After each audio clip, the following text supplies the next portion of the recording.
그래서 오늘은 이제 지난주는 우리가 극적인 구원의 이야기 불임절에 대해서 교제를 했죠. 불임절.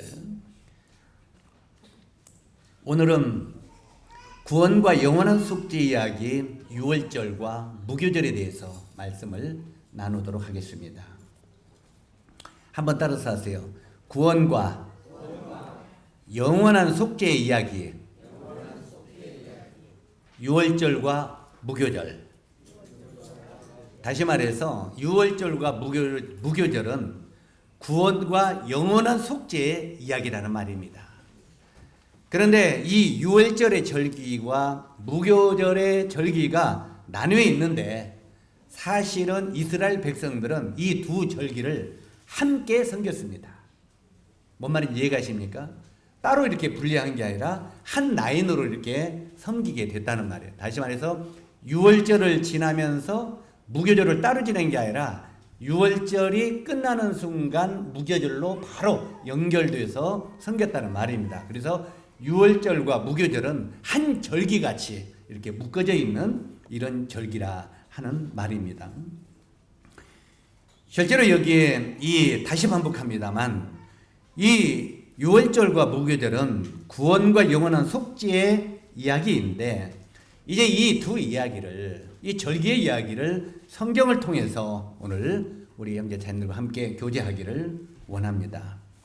우리 본문의 말씀은 구약 성경 레위기로 이렇게 거슬러 올라가 보도록 하겠습니다. 레위기 23장 4절에서 8절까지.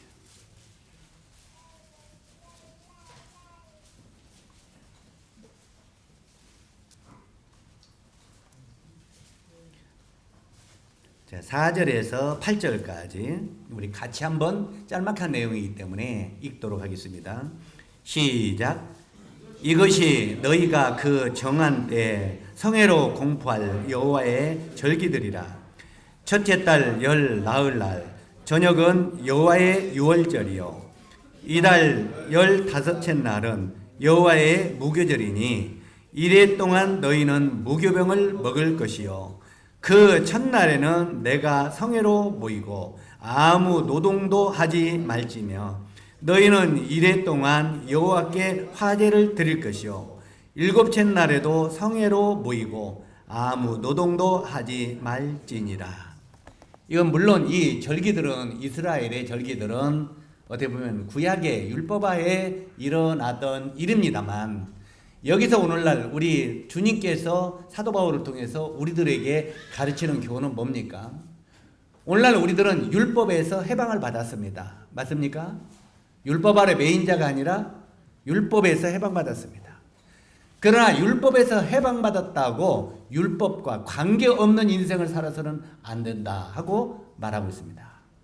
그래서 우리가 이 성경의 신약 성경에도 쭉 살펴보면 너희는 율법 없는 자이나, 한번 따라서 하세요. 너희가 율법 없는 자이나 율법 아래에 있는 자같이 행하라. 자, 삶은 율법 아래 율법을 지키는 자들처럼 삶을 살아라. 이렇게 말하고 있습니다. 이해 가시죠?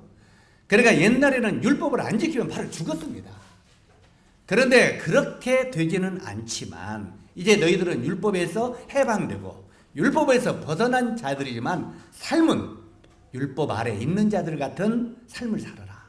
이렇게 말하는 것이 성경이 우리들에게 가르치는 교훈입니다. 자, 여기 우리가 조금 전에 레위기 23장 4절로 8절까지 말씀을 읽었는데 유월절은 유대인의 명절 중에서 제일 큰 명절입니다.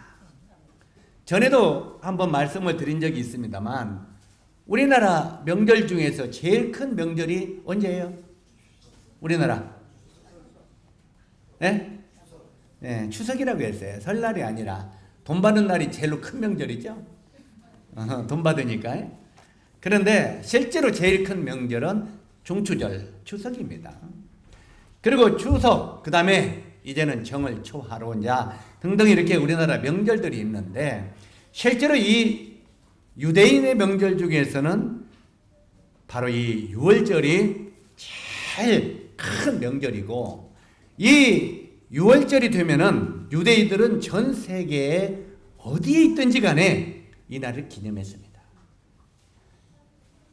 이스라엘에만 사는 유대인들이 이 날을 기념한 게 아니고, 유대인들이 전 세계에 흩어져 있는데, 전 세계에 흩어져 있는 모든 유대인들은 이 날을 지금도 하고 있다는 말입니다. 그런데 그들은 7일 동안 온갖 정성을 다해서 유월절과 무교절을 행합니다.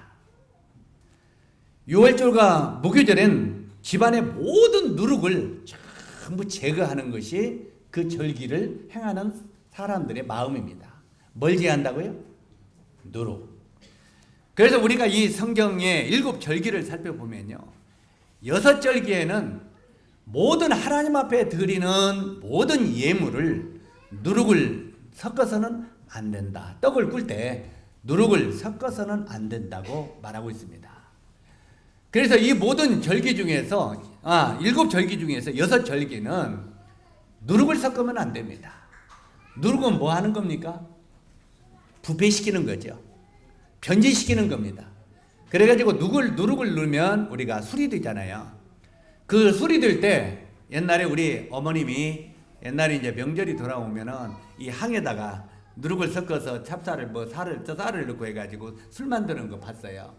그래가지고 용순가를 집어넣고 먼저 뜨는 것이 뭔 술이에요? 청주. 나중에 흔들어서 뽀 쩝는 게 뭐예요? 막걸리. 잘하시네. 많이 마셔봤구만요. 예, 저도 그냥 그 찌개미인가? 술찌개미. 그거 한번 맛있다고 설탕 따서 몽땅 먹고 헐레를 간 적이 있었어요. 예? 그것도 취해요. 그런데 실제로 이 누룩은 이렇게 보면 냄새가 막 나면서 아랫목에다 묻어놓으면 어떻게 됩니까? 가만히 항에다 귀를 대보면 어떻게 돼요? 빠글빠글 소리가 나죠? 막 이렇게 삭히는 소리입니다. 다시 말해서 누룩은 모든 것을 이렇게 삭히는 이런 역할을 합니다.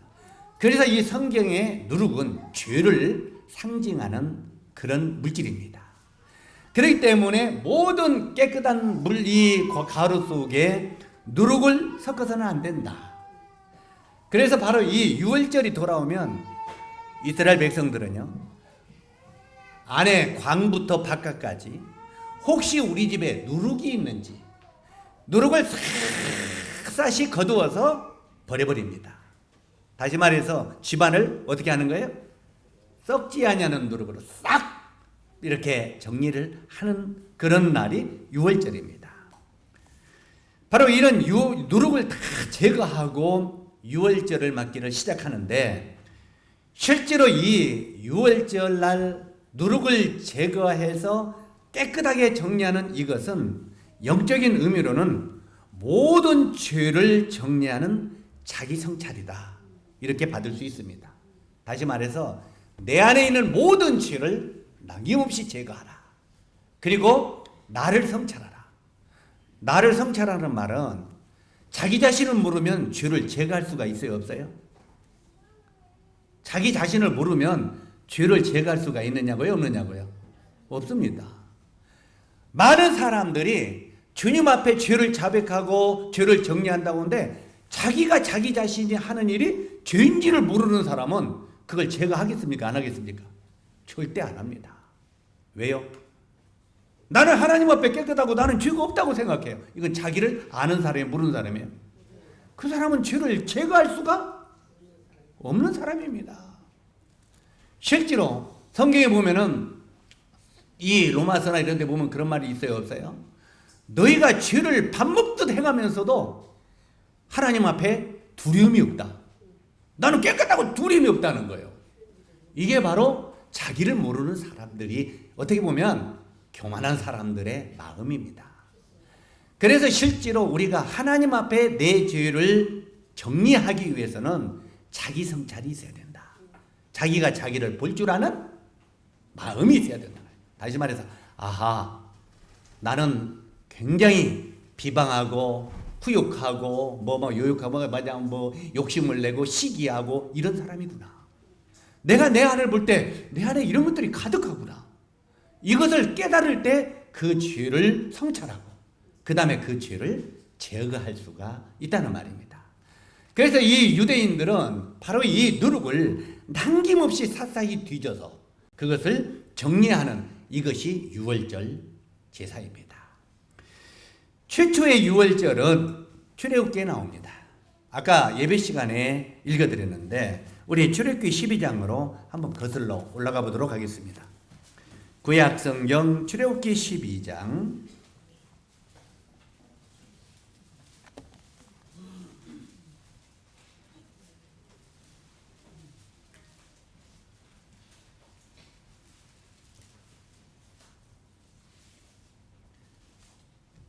찾으셨습니까?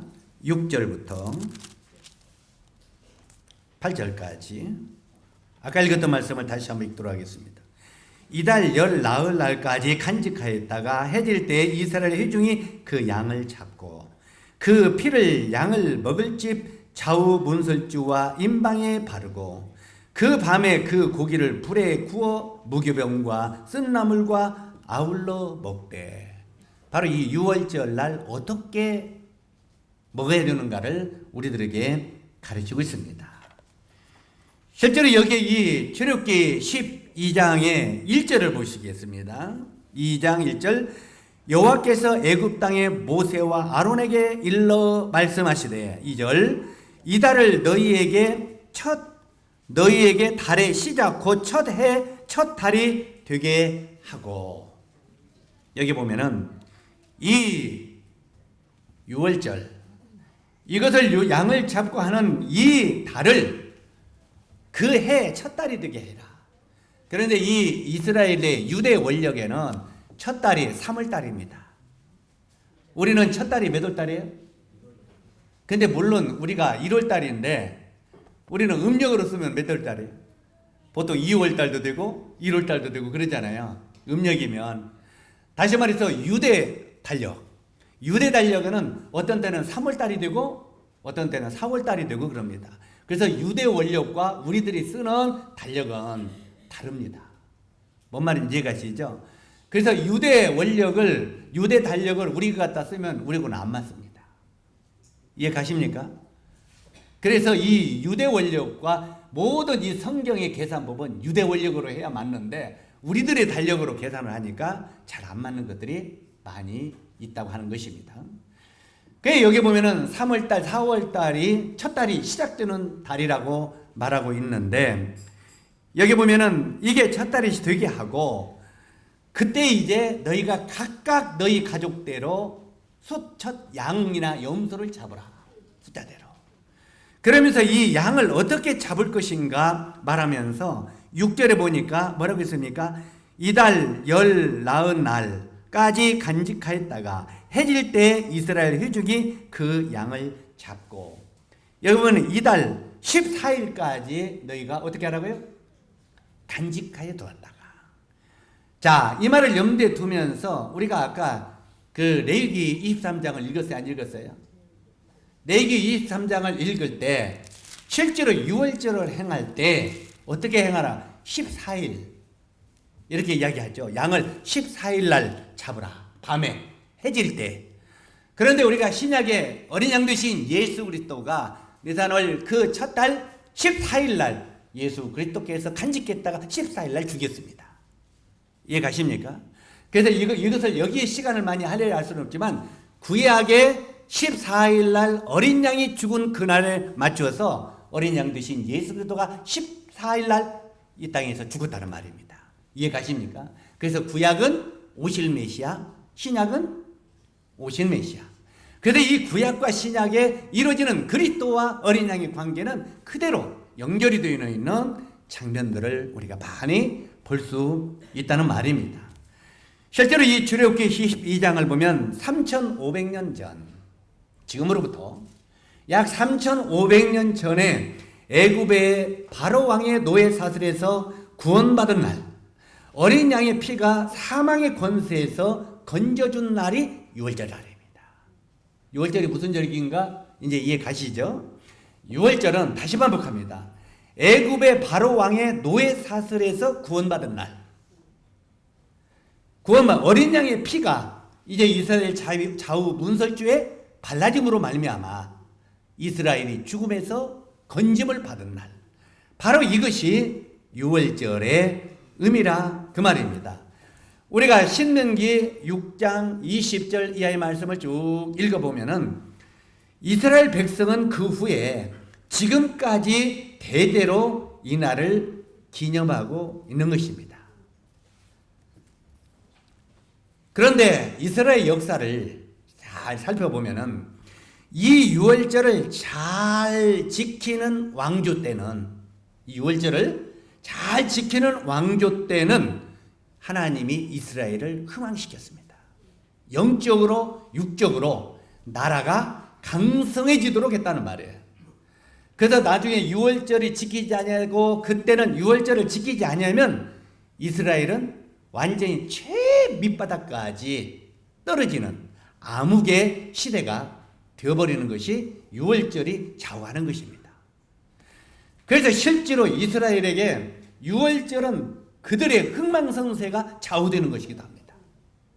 그래서 우리가 아는 대로 히스기야 왕이 전국에 공포를 하죠. 우리는 이 날을 찾아서 유월절을 회복시키겠다. 전 국민은 앞으로 이 유월절을 잘 지키겠다. 그래서 하나님께서 히스기야 왕을 흥왕시켰잖아요. 그래서 이 이스라엘 나라에서는 유월절이 이스라엘 백성들이 흥왕을 좌우하는 그런 절기이기도 했다는 것입니다. 이것을 오늘날 우리들에게 적용을 시킨다면 어떤 의미가 되겠습니까? 어떤 의미가? 우리가 떡과 잔을 통해서 주님을 진실로 기억하고 정말 그분이 우리들에게 가르쳐 주시는 진정한 의미를 마음 가운데 깨닫고 그걸 주님 앞에 감사하고 정말 그 주님이 원하시는 그 삶을 행동으로 옮길 때 하나님은 우리를 영육간에 풍요롭게 하신다는 것입니다. 이걸 형제 자매들이 명심하시기 바랍니다. 만약에 우리가 이 오늘날 성찬이나 이런 것을 형식적으로 드리게 된다면 하나님이 결코 우리를 풍요롭게 할 수가 없다는 것입니다. 그래서 우리는 일요일날 드리는 성찬 예배 의식이 그냥 하나의 그냥 행사로 해서는 안 됩니다.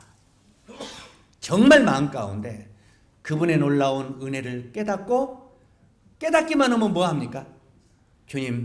주님이 나에게 가르쳐주시는 이 진정한 의미를 내가 삶 속에 이제는 적용시키겠습니다. 이렇게 고백하고 순종하게 될 때 하나님이 우리를 풍요롭게 하신다고 하는 약속이기도 한다 하는 말입니다. 자, 이스라엘 백성들을 보면은 하나님이 우리를 지켜주시니 결코 죽음이 우리를 멸절시킬 수 없다고 그렇게 유월절을 행할 때마다 믿었습니다. 그래서 이 이스라엘의 역사를 보면 다시 반복합니다만 유월절을 회복할 때는 나라가 흥왕했고 유월절이 사라지면 이스라엘은 아주 작아지고 영적 암흑기가 되어버리는 것을 우리가 알 수 있습니다.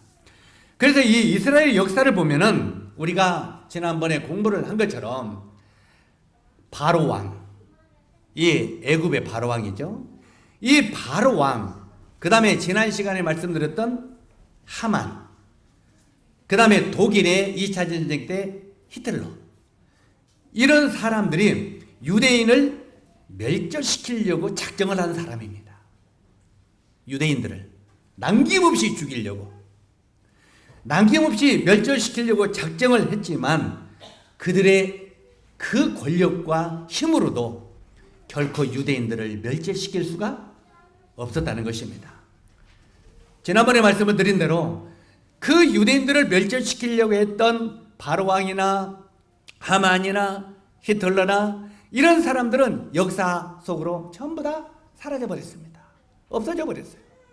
그런데 그 이스라엘만은 오뚜기처럼 오늘날 세계 강국으로 우뚝 솟아있게 됐다는 말입니다. 참 이 이스라엘의 역사를 보면은 우리가 기가 막힙니다. 이스라엘이 그 본국에서 쫓겨나가지고 유랑민족, 유랑생활을 한 적이 2000년입니다. 나라 없는 민족으로 2000년을 떠돌이 생활을 했습니다. 나라가 없었어요. 우리나라 보세요. 우리나라 일본이 몇 년 동안 압제했습니까? 길지만 겨우 36년입니다. 36년을 한국을 지배했는데 우리 형제 자매들의 삶 속에 지금 일본 말들이 얼마나 우리 마음에 지배하고 있어요? 에? 우리 마음에 얼마큼 지배하고 있어요? 건축 용어는 거의 대부분이 다 일본 말이에요. 그래 안 그래요? 도끼다시, 스미, 미장, 덴조 다 일본 말이잖아요. 우리나라 말로 덴조가 뭐예요? 이거 설명하기 쉬워요, 어려워요? 어떻게 보면요, 제가 이 북한을 추종하는 사람은 아닙니다. 그 북한 사람들이 뼈대 있는 사람들이요. 우리는 자주 코너키 그러잖아요. 그런데 북한 사람들은 뭐라 그래요? 오른쪽에서 걷어 차 올리기. 여러분 한국말을 그대로 지키고 있는 게 그 사람들이에요. 뼈대가 있다고. 근데 때때로는 세계 이렇게 그 변화의 물에 못하잖아요. 그러지만 그 사람들은 전통적으로 어떻게 보면 토속 한국의 문화를 가지고 있어요. 좌측에서 차 올리기, 그 다음에 뭐 발 걸어서 차 넣기 이렇게 할 때도 그렇게 하잖아요. 근데 그게 한국말이잖아요. 우리 좀 다 조선 말이에요. 어찌하든 간에 우리나라는 36년을 지배했는데도 우리 문화가 얼마나 많이 바뀌었냐 그 말이에요. 우리 말도 바뀌고. 만약에 일본이 우리나라를 100년만 지배했다면 어떻게 되겠어요? 100년을 바뀌었다면 우리가 벌써 한 3세대는 뒤바뀌겠죠. 그래 안 그래요? 세대가 3세대는 바뀌어버리면 요즘에 우리 세대 차이 맞다고 그래요? 안 맞다고 그래요? 60대고 40대고 안 맞죠? 40대고 20대가 맞아요? 안 맞아요? 자, 20대 손 들어봐요. 20대가 지금 저 한 10대 미만 걔들하고 맞아 안 맞아? 세대 차이가 맞아 안 맞아? 저거 서진이하고 세대 차이 맞는 거 안 맞죠? 안 맞아요. 그죠? 걔들 생각과 10년이면 강산이 변한다고. 20년 30년이 되면 완전히 다른 세계에서 사는 거예요. 그래 안 그래요? 생각하는 세계가 달라요. 이게 정말 어떻게 보면 제일로 힘든 세계를 사는 사람들이 저를 포함해서 저보다 연로하신 분들이 더 힘든 세계를 살아요. 그리고 힘든 세계를 살면서도 멋진 세계를 살아요. 왜 그렇습니까? 우리는 양쪽의 면을 다 보고 살았어요. 우리 정말 배고픈 사람이 뭔지 알아요? 몰라요? 우리 나선희 형님 배고픈 사람이 뭔지 아세요? 몰라요? 아시죠? 나이가 먹은 사람은 배고픈 사람. 그래서 오직하면은 3일을 굶으면 양반이 3일을 굶으면 담 넘어간다는 말이 나왔겠어요. 배고픈 사람을 경험했다 그 말이에요. 요즘에 10대, 20대 찬미 정도 돼도 배고픈 사람이 뭔지 알아요? 몰라요? 찬미 세대가 20대 찬미 세대도 우리한테 뭐라 하냐면 배고프면 라면 끓여 먹지 왜 굶어? 이런 세대 있잖아요. 이해가 안 되는 거예요. 그러니까 그들은 그걸 경험을 해본 적이 없기 때문에 이해를 못하는 거예요. 그런데 우리들은 배고픈 사람도 경험한 세대고 잘 사는 세대도 경험했죠. 그러니까 우리는 때때로 막 이 속에서 우리 심령이 갈등을 해요, 안 해요? 요리가 야 이놈들아 이렇게 전략하고 이렇게 살아. 미쳤어? 전략하게? 이렇게 안 되는 거예요. 이게 이런 양면의 그러니까 이건 지금 뭘 이야기하려면 실제로 36년이라는 우리 지배를 받아서도 이랬는데 100년이라는 시대에 3대가 바뀌는 시대였다면 한국은 거의 한국말이 없어졌을 것입니다. 그렇지 않겠습니까? 한 세대 두 세대가 죽어버리고 그 밑에 세대면 우리 형님들도 저는 그래도 이름을 못 받았어요. 벽까지는. 근데 우리 형님은 미소요. 미소야 미소. 일본말로 다 개명시켰어요. 우리 아마 나이가 많으신 분들은 그 개명들도 있어요. 일본말로 다 이름을. 그러니 우리가 한 세대가 지나가고 두 세대가 바뀌었으면 우리가 전부 다 일본 이름, 일본말을 가지고 우리나라가 살지 않겠습니까? 그래서 안 그러겠어요. 그러니까 100년의 세월만 지배했어도 우리나라는 문화가 말살돼 버렸을 것입니다. 그런데 이스라엘은 몇 년이라고요? 유랑민족이 2000년. 2000이라는 세월을 나라 없는 민족으로 세계 유랑민족이 됐어요. 그런데도 그 자녀들에게 철저하게 하나님에 대해서, 또 선택된 선민에 대해서, 하나님의 말씀에 대해서, 율법에 대해서 대대로 가르쳤다는 거예요.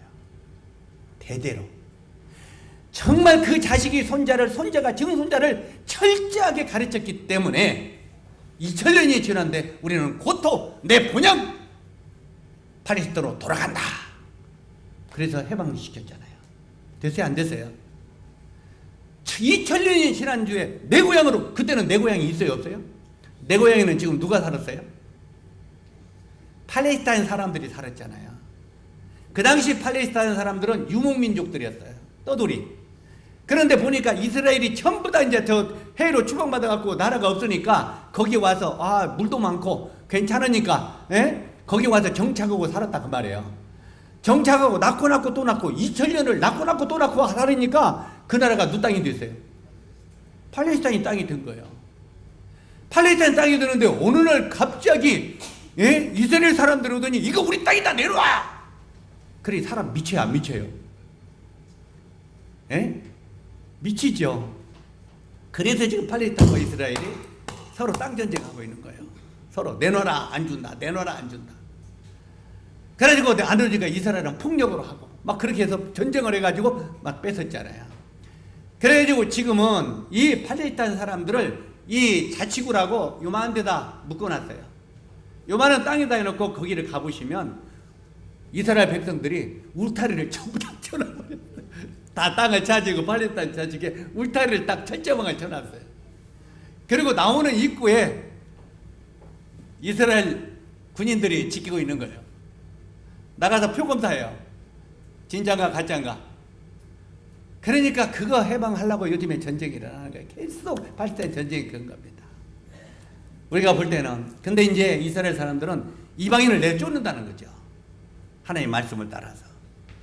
어찌하든 간에 이스라엘이 이렇게 멸절을 시키려고 수없이 많은 사람들이 했지만 그들은 오늘날까지 우뚝 서서 세계 5대 강국이고 이 풍요를 누리고 있는 그 나라, 이 갈릴리 주변에 엄청난 그 농장, 지하자원, 그 과수 이런 것들이 거의 90%가 유럽으로 수출을 합니다. 왜 그러냐면 거기서 나오는 가나안 땅에서 나오는 과일들은 굉장히 맛있는 거예요. 그래서 유럽으로 다 수출합니다. 자기들이 10%만 먹고요. 그러니까 실제로 이스라엘 또 사대바다에서 엄청난 자원을 끌어와. 그러니까 지금은 이제 세계 강대국이 되어버렸습니다. 완전히. 그래서 이스라엘이 조그마한 나라가 그 많은 10몇 개, 30개 그 아랍 국가들이 너 까부르면 죽일라. 너가 죽는가 내가 죽는가 해볼까? 그래 안 그래요? 배짱 있게 살아가는 게 이스라엘이잖아요. 근데 이스라엘이 왜 큰 소리 치고 살겠습니까? 그들이 세계 핵 5대 강국입니다. 비밀리에 만든. 자, 그것을 잘하는 우리 김정은이가 죽기 살기로 만들려고 하겠어요? 안 하겠어요? 예? 그래야 너 까불지마 하고 미국하고도 한번 뛰어보려고 하고. 예? 그거 하는 거예요. 그런데 아직도 하룻강아지 범무서운 줄 모르고 사실은 이북 같은 경우는 미국의 핵 항공모함 한 대만 와도 초토화가 되죠. 근데 그걸 알면서도 가들은 그런 거예요. 자, 그런 정치 이야기는 내가 할 일이 아니니까 저리 넘겨놓고 어찌하든 간에 이렇게 실제로 이 유대인들은 실제로 이렇게 계속 지금도 성장시키고 흥왕되고 있다고 하는 말입니다. 이 유대인 랍비들은요, 지금도 메시아는 6월절 밤에 오실 것이라고 가르친답니다. 6월절이 메시아가 오시는 날. 지금 유대인들은 예수님을 믿어요, 안 믿어요? 안 믿습니다. 예수님을 배척했죠. 예수님을 십자가에 유대인들이 못 박았잖아요.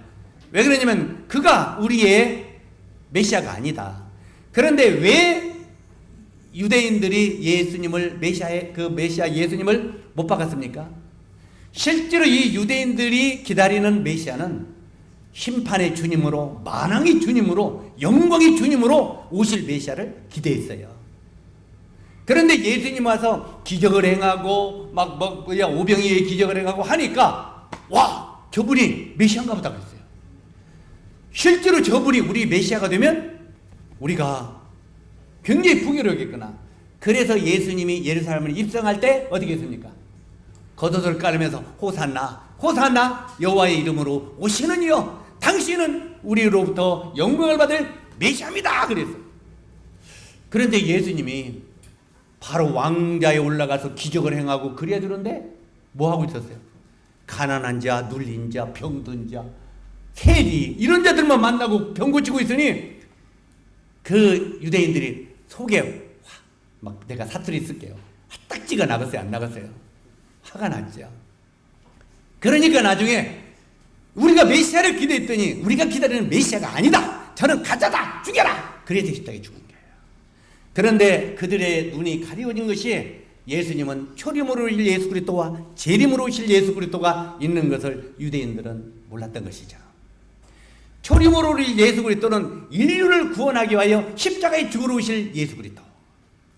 그러니까 그들이 바로 이 출애굽 12장을 깨달았다면은 바로 여기 나오는 어린 양, 문설주에 치러지는 어린 양이 예수 그리스도인 걸 알았다면은 유대인들이 구원을 받았겠어요? 안 받았겠어요?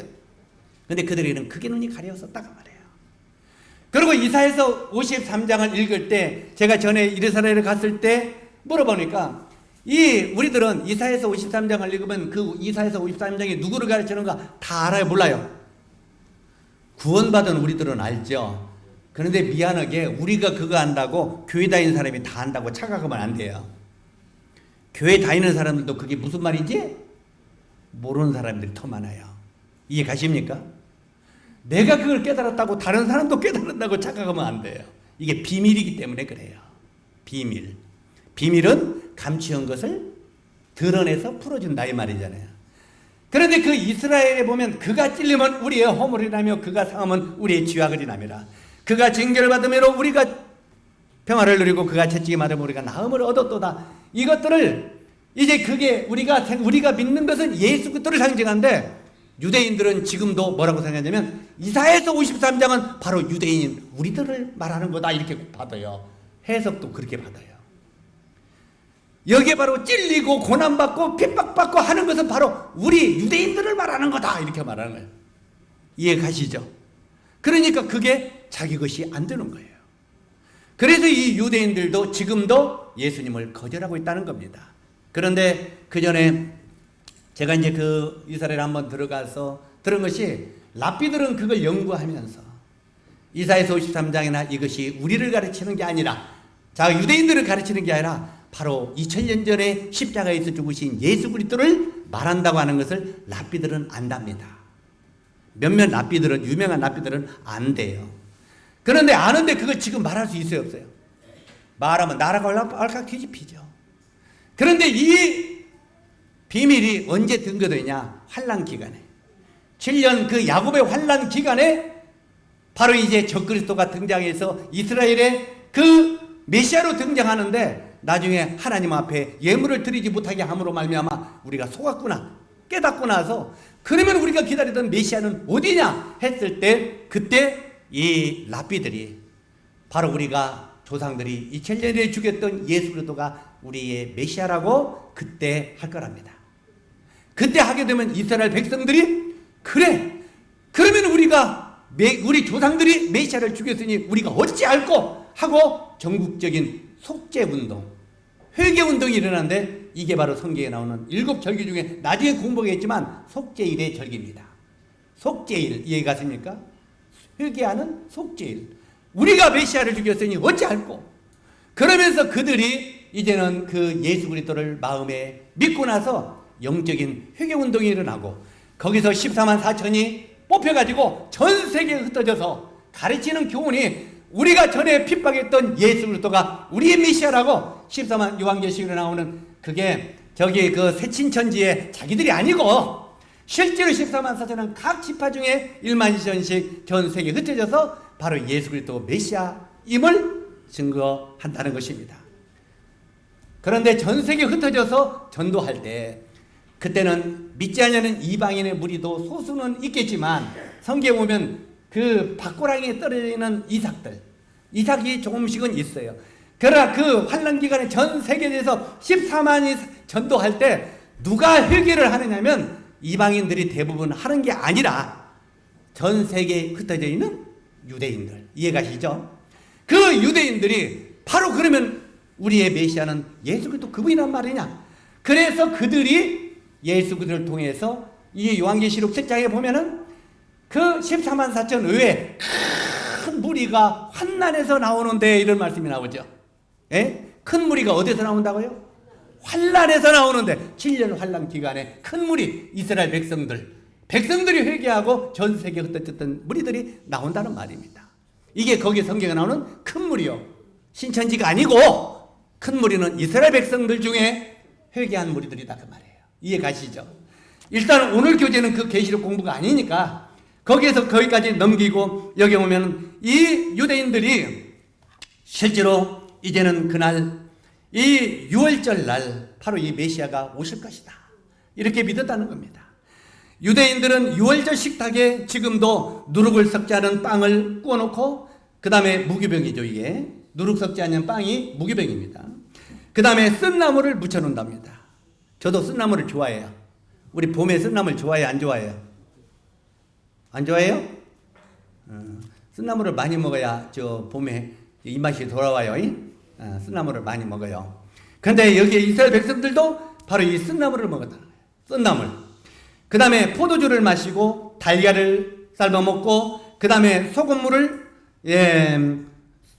소금물을 준비하고 그 다음에 사과를 준비하면서 6월절 예식을 행했답니다. 그러면 여기서 이런 것들을 준비했는데 여기에 보면은 이 누룩을 섞지 않은 빵 무기병은 누룩은 죄를 상징합니다. 아까 말씀드린 대로. 그 다음에 쓴나물을 준비했다고 하는데 쓴나물을 준비해서 먹으라고 했는데 쓴나물은 채찍과 고난을 의미합니다. 이스라엘 백성들이 애굽의 노예 생활할 때 엄청나게 핍박과 채찍으로 맞았어요? 안 맞았어요? 그러니까 우리가 지난 애굽의 노예 생활할 때 얼마나 많이 우리가 곤욕을 당하고 정말 두들겨 맞고 우리가 어려운 채찍에 맞았는가를 우리가 잊어서는 안 된다. 이걸 의미해서 바로 이 쓴나물을 먹었단 말입니다. 이해 가시죠? 그 다음에 포도주를 이렇게 그들이 가족끼리 돌려가면서 마셨는데 이 포도주는 우리가 잘 아는 대로 피를 상징합니다. 그 다음에 달걀은 부활을 상징합니다. 이스라엘 백성들도 거기서 부활을 상징하면서 달걀을 요게 유래가 되어서 부활절이 되면 오늘날 교계에서도 달걀을 삶아서 다 먹습니다. 달걀은 부활을 상징하는데 삶아서 먹어버리면 그게 살아요? 죽어요? 삶아서 먹으면서 무슨 부활을 기념해. 실제로 이 달걀은 어떻게 보면 붓고 있어야 그 깨지요. 예? 살아나지요. 그러나 어찌하든 이 달걀은 새 생명이 태어나는 바로 이 부활을 상징하기 때문에 달걀을 6월절날 준비하라 이렇게 말합니다. 그리고 소금물을 준비해서 떠서 이렇게 그 상에다 놨는데 소금물은 눈물을 상징한다고 합니다. 이스라엘 백성들이 그 애굽의 노예 생활할 때 얼마나 피눈물을 많이 흘렸는가. 우리가 정말 이 노예 생활할 때 피눈물을 흘리던 우리 지난 날을 잊지 말라 하는 의미로 소금물을 준비했다고 하는 것입니다. 그 다음에 또 이 사과를 한 앞에 하나씩 먹게 했답니다. 6월절 예식 때 사과를 먹게 했는데 사과는 붉은 벽돌을 생각나게 했답니다. 이스라엘 백성들이 그 노예 생활하면서 붉은 벽돌을 수없이 구워가지고 등에 업고 날렸잖아요. 큰 피라미드 만들고 막 그 이집트의 그 엄청난 그런 그 건물들을 질 때 그들이 노예 생활하면서 우리 그 모세 시계에 보면은 나오잖아요. 진흙으로 이렇게 막 발로 밟잖아요. 그렇게 밟고 그것을 구워가지고 그 벽돌을 짊어지고 올라가잖아요. 그래서 바로 여기에 사과는 붉은 벽돌을 상징한답니다. 그래서 바로 이 사과를 먹으면서 우리가 애굽의 노예 생활할 때 얼마나 많이 벽돌을 지어 나르고 힘들어 하는가를 너희들은 결코 잊지 말라 하는 의미로 6월절 날 이런 것들을 생각나게 하는 준비를 하면서 6월절을 지켰답니다. 그렇다면 오늘날 우리들은 어떻습니까? 우리들도 주님 앞에 성만찬 예배를 드릴 때 떡과 잔의 하나하나 깊은 의미를 우리들도 기억하면서 나눠야 되지 않겠습니까? 그래 안 그래요? 우리가 뭘 기억하라고 했습니까? 우리가 떡에 성경에 보면 소금을 조금씩 치라 그랬죠. 소금은 변치 아니하는 언약입니다. 그 다음에 성경에 실제로 이제 그 여러 가지를 섞으라고 그랬어요. 그런데 이 성찬을 나눌 때 이 떡이 찢어지는 걸 생각할 때 우리 주님이 우리를 살리기 위하여 자기 몸이 이렇게 칼갈게 찢겼다는 걸 여러분은 기억하라 이렇게 말합니다. 사도 바울은 우리가 바로 이 이스라엘 백성들이 유월절을 지키면서 이런 그 의미들을 그걸 먹고 사과를 먹고 소금물을 떠다 놓고 실제로 무김을 먹고 이런 걸 하면서 그걸 기억한 것처럼 너희들도 떡과 잔을 떼면서 이것을 기념하라 하고 우리들에게 말하는 것입니다. 그런데 우리가 그런 기념은 아무것도 않고 형식적으로 일요일날이니까 떡 뗐어 마셨어 이게 뭔 의미야? 몰라 끝. 이렇다면 우리는 하나님 앞에 한 번도 예배를 바르게 드린 적이 없는 사람들이 된다고 말해요. 이해 가십니까? 때때로는 어떻게 보면은요 우리가 예배를 드릴 때 저부터 눈에 눈물이 메말라 버리는 사람입니다. 아까 소금은 눈물을 상징한다고 그랬잖아요.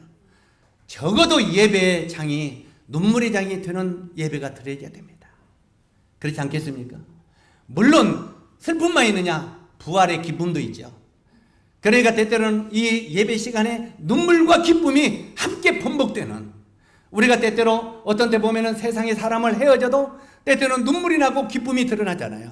예? 저는 어제 우리 낙범이 군대 가는 동영상을 다 봤어요. 엊그저께 이렇게 가던 애가 오늘 나왔구나. 그러면서 저쪽에 그 모여가지고 이제 어제 낙범이 엄마가 저쪽에 이제 그 모이라고 하니까 내려와 하는 것까지 다 있더라고요. 그러니까 낙범이가 휴대폰과 이렇게 뛰어내리는 것까지. 그래서 이놈이 이렇게 엊그저께 건들건들라고 보더니 벌써 이제 충성? 여기 이제 어디 제대로 하고 나왔구나. 그때 우리 건이가 또 충성하면서 또 들어가는구나. 건이는 이러고 들어가더라고요. 근데 그걸 내가 못 잡아놨어, 동영상에. 기회를 안 주어서. 자, 어찌하든 간에 우리가 그런 것들을 기념하는 거 굉장히 중요하다 그 말이에요. 지난날 우리가 그런 것들을 기념하는 것들은 굉장히 중요해요. 6월절의 핵심은 어린 양 예수 그리스도입니다. 우리는 예수 그리스도를 성찬을 될 때마다 잊어버려서는 안 됩니다. 실제로 6월절의 핵심은 어린 양 예수인데, 예수님이 이 땅에 오셨을 때 두 가지 모습을 우리가 볼 수 있습니다. 우리가 누가복음 2장 40절 이하에 보면은 6월절 명절 속에 요셉과 마리아는 어린 양 예수님을 잃어버렸습니다. 12살 된 예수님을 잃어버렸습니다. 그 다음에 마태복음 26장 17절로 30절에 보면 예수님은 제자들과 마지막 6월절을 나눴습니다. 그죠? 마지막 6월절을 나눴어요. 그리고 이제부터는 6월절의 본체인 나를 기념하라. 거기 보면은 주님이 그렇게 말합니다. 너희하고 이제 이 떡과 잔을 내가 다시는 먹지 아니하리라. 포도나무에서 난 것을 내가 다시는 먹지 아니하리라. 이게 뭔 말입니까? 구약에 행하던 6월절의 의식은 오늘 너희들과 나하고 마지막 6월절로 끝난다. 그렇기 때문에 이제 6월절 예식의 의미는 오늘부로 끝난다. 그러니까 6월절을 상징하는 포도나 떡이나 이런 것은 이제는 다시 너희가 남지 않겠다 이 말이에요. 그러면 뭘 나누냐? 이제부터는 그 본체가 그 그림자로 내려오던 6월절이 오늘 저녁에 이제는 내일 내가 십자가에 죽으면 죽을 거다. 그러니까 너희는 이 떡과 잔을 나누면서 내가 6월절의 본체이고 내가 바로 6월절의 어린 양으로 죽는 것을 너희는 기념하라 하고 새 성찬을 우리 주님이 제정하신 것입니다. 그러나 실제로 주님이 십자가에 죽으신 뒤 오늘 약 2016년 2016년 동안 유대인들의 6월절 명절 속에 어린 양 예수님은 유대인들의 명절 쪽에는 잊혀져 버린 것입니다. 유대인들이 2016년 동안 계속 6월절 제사를 드렸지만 그 6월절 제사 속에 본체로 계시는 예수 그리스도는 유대인들은 잊어버렸다고 말해요. 뭔 말인지 이해가죠? 6월절 명절 속에 부모가 예수님을 잃어버린 것처럼 실제로 이 유대인의 핵심의 구원자는 예수 그리스도인데 2010년 동안 그들은 6월절 제사를 드리면서도 그 속의 핵심인 예수님을 잃어버리고 살았다 이 말입니다. 이사야서 53장 7절에 보니까 마치 도수장으로 끌려가는 어린 양과 털 깎는 자 앞에 잠잠한 양같이 그 입을 열지 아니하였도다. 그리고 요한복음 1장 29절에 보니까 이튿날 요한이 예수께서 자기에게 나오심을 보고 가로되 보라 세상 죄를 지고 가는 하나님의 어린 양이로다. 바로 이 6월절 어린 양은 바로 예수 그리스도 그분을 가르치고 있다는 거예요. 그리고 우리가 고린도전서 5장 7절에 보면은 이 말씀을 한번 따라서 읽으시기 바랍니다. 우리의 6월절 양 곧 그리스도께서 희생되셨느니라. 여기는 사도 바울이 구체적으로 말합니다. 우리의 6월절 양, 구약의 대대로 지켰던 이 6월절의 어린 양, 그는 바로 그리스도다. 이 그리스도께서 구약의 어린 양이 인간을 위하여 희생한 것처럼 우리를 위하여 희생하셨느니라 하고 오신 메시아를 사도 바울이 증거하고 있는 것을 보게 됩니다. 아무리 유대인들이 6월절을 제일 큰 명절로 지킬지라도 어린 양 예수님이 빠진 6월절은 아무런 의미가 없다고 하는 말입니다.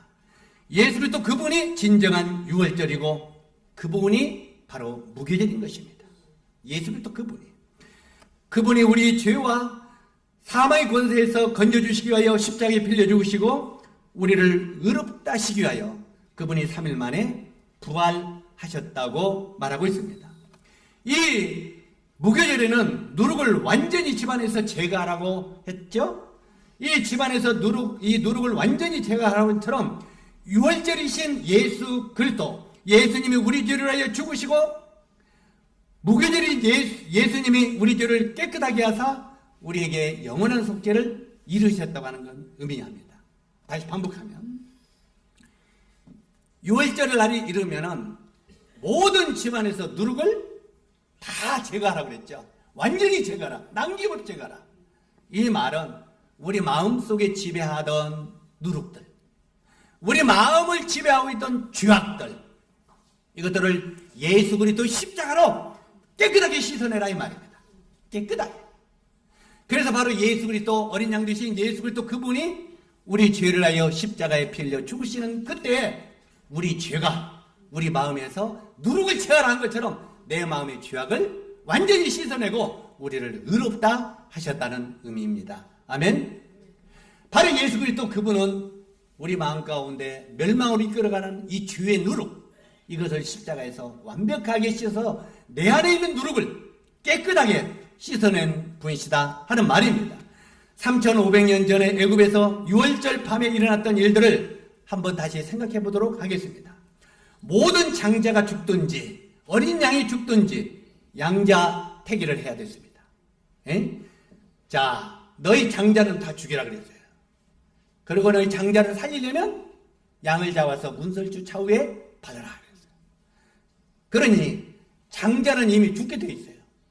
그러나 이 장자가 죽든지 아니면 장자를 살리려면 누가 죽어야 된다고요? 어린 양이 죽든지 양자 태기를 해야 되었습니다. 바로 이 어린 양을 잡아 그 피를 문자우 설주에 칠하면 죽음이 그 피를 보고 넘어간다고 하는 의미가 바로 6월절입니다. 이해가시죠? 그래서 오늘날 이 말씀의 영적인 의미는 어린 양 대신 예수 그리스도가 십자가에서 피 흘려주신 그 예수님의 피가 우리 마음에 뿌려지면, 이 마음에 뿌려진다는 말은 내 마음에 정말 그 사실을 받아들인다 하는 말이죠.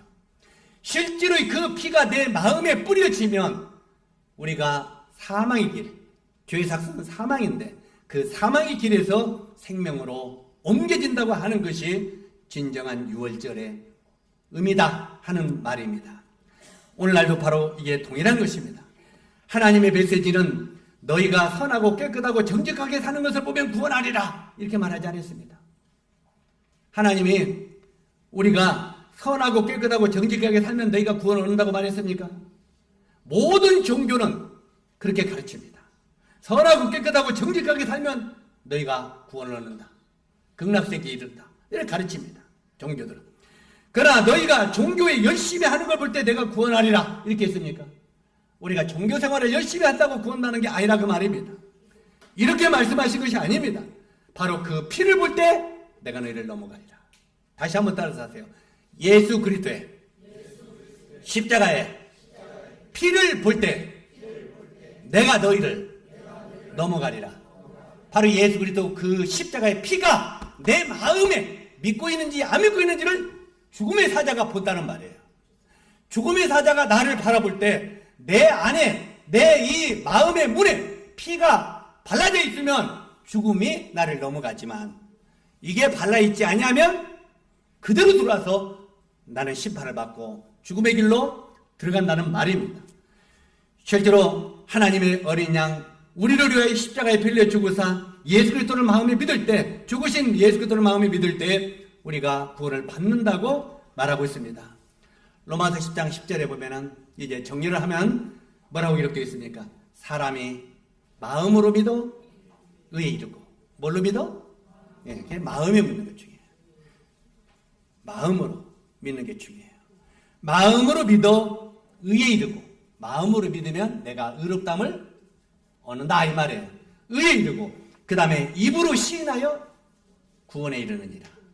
적어도 내가 예수 그리스도를 나의 주님으로 믿었다고 고백할 줄 아는 사람이어야 된다 그 말이에요. 에?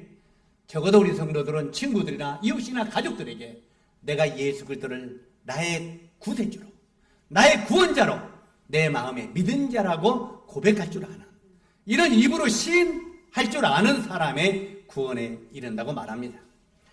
자, 누가복음 22장 7절로 19절을 보면 주님이 마지막 유월절을 나누면서 이제 이 유월절을 다시 먹지 않겠다고 이제 그렇게 말했습니다. 그리고 이제부터는 나를 기념하라.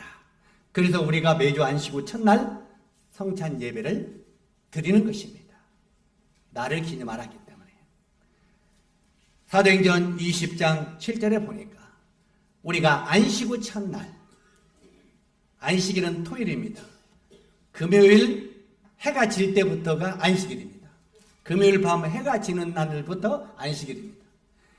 그런데 안식 후 첫날이 몇 월입니까? 일요일입니다.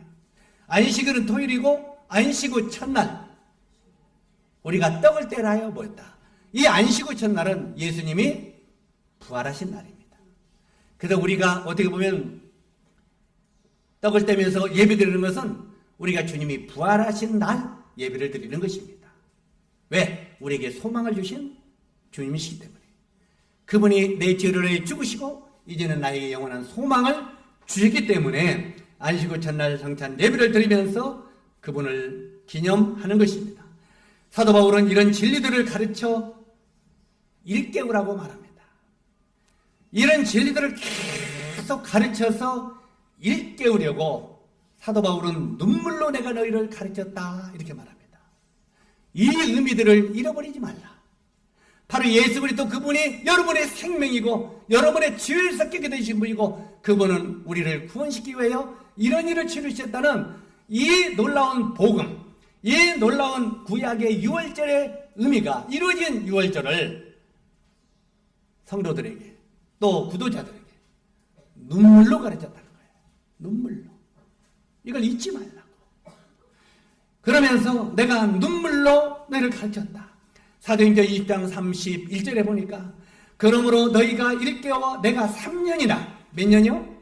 3년이나 밤낮 쉬지 않고 눈물로 각 사람을 훈계하던 것을 기억하라 하고 말하고 있습니다.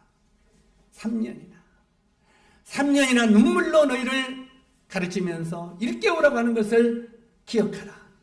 구원과 영원한 속죄 이야기, 유월절과 무기절의 의미가 우리 형제 자님들에게 은혜와 참된 축복이 되기를 바랍니다. 실제로 이 구약에 유월절과 무교절이 없다면 우리의 구원도 없는 것이고 우리가 영원한 속죄도 없는 것입니다. 그래서 이 구약의 그림자로 비춰진 유월절과 무교절은 우리들에게 바로 구원과 영원한 속죄를 우리들에게 깨우치시고 또 우리를 깨닫게 하시고 우리에게 확증을 갖게 하는 것이 바로 이 유월절의 의미라고 하는 것입니다. 우리가 여기 보면 하나님의 교회라고 하는 사람들은 맞지요. 그러니까 우리는 6월절만 지킵니다. 지금도 그들은 6월절이라고 지킵니다. 그러나 6월절은 하나의 그림자였다 그 말이죠. 그죠? 그래서 이제 그 마지막 제자들하고 이 6월절은 이제 너희들하고 이제는 마지막으로 먹기를 원하였다.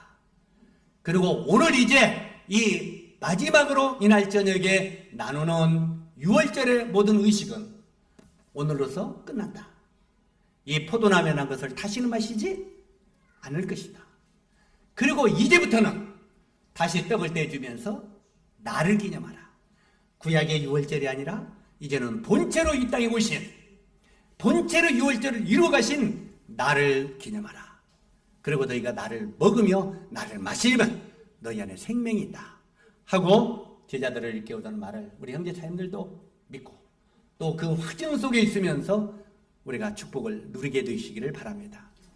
이 바로 6월절과 무교절에, 이 무교절은 누리게 없는 것은 예수 그리스도께서 우리 마음의 죄를 남김없이 씻었다는 의미라고 말씀드렸죠.